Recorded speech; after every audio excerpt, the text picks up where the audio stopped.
Yeah. Hey, maybe we can, tied into this. I think I saw today and yesterday, even the Bank of England governor arguing for price controls, but not on companies, but rather on labor, in the sense that he was arguing, hey, maybe people should not demand this pay rise if we don't want to get into this wage price hiking spiral. Did you see that as well? Yeah, I did see that. What do you think of it? No, so I saw this response from Martin Sandbu, who is one of my favorite columnists in the Financial Times, and I thought he was, right on the mark in the sense that he said, like, this is so clearly a hypocrisy in the thinking of the Bank of England, which, not always, but I think this sort of group of, the people in charge now are fairly sort of orthodox and so like against price controls typically. But wage controls, they don't acknowledge that this is also price controls. Yeah, absolutely. No, I completely agree with that. I think, and to be honest, like that, it's not just that comment, is it? Right? It's like for the past couple of decades or 3 decades, it's been all about managing inflation, seemingly by managing labor, right? And moderating wage demands through interest rate rises. And I think that is, I mean, we talk about planning, right? That is planning of a kind, and it's planning for labor.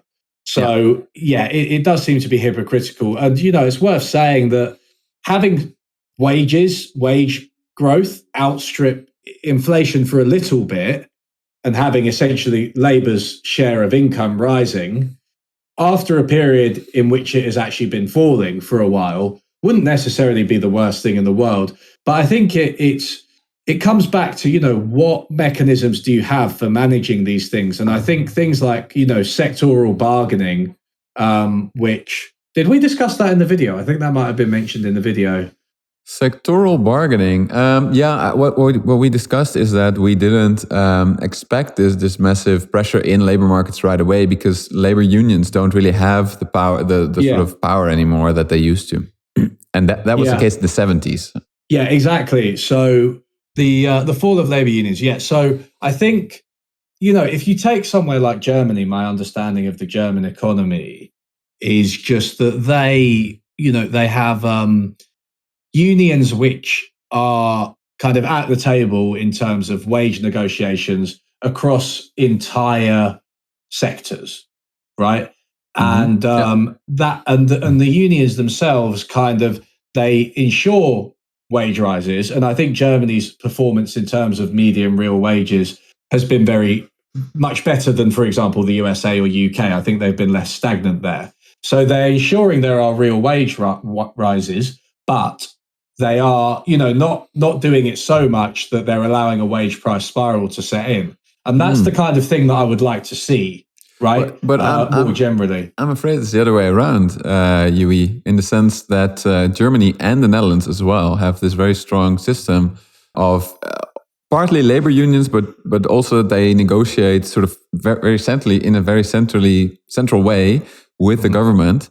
And what the Netherlands and Germany famously did like 20 years ago is moderate wages. And that's why they're now so competitive within Europe, because they have artificially repressed their wages in an ironic twist of fate through the labor unions. So what do real wages in Germany look like then? Have they stagnated over the past sort of 30 years or so? Yeah, I think so, and especially compared to other European countries. So, Germany used to be the sick man of Europe not that long ago, like in the early 2000s, late 90s.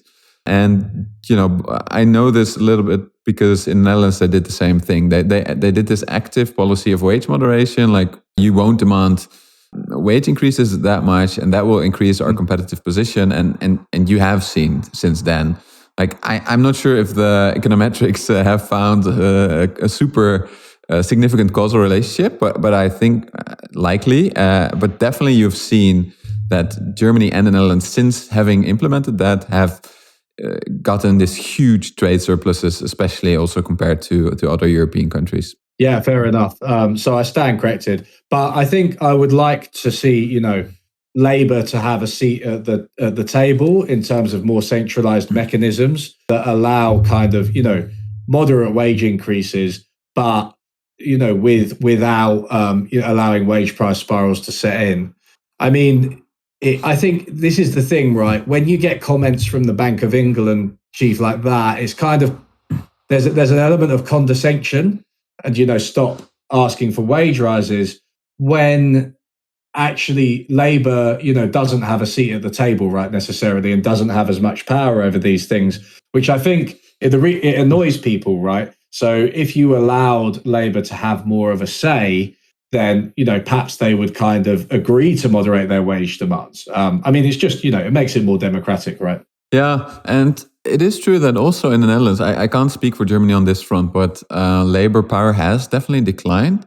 It's just that they do still do the negotiations. And I think that there has been this very interesting dynamic all over the world, basically, that sort of left-wing parties have, and labor unions as well, have themselves in the late 90s become rather neoliberal, and so have willingly sort of, given away their own share of GDP, basically, right? So that might help explain why you do have these stronger labor unions, but they actually ended up negotiating wages down rather than up. Yeah. I'm not sure how to solve that, I have to say. Yeah, but it could. One other explanation that I can think of is that it has to do with the structure of the European Union itself, because in the end, it has helped laborers in Germany and the Netherlands to get ahead of their Southern European counterparts, because we have certainly done better than Southern Europe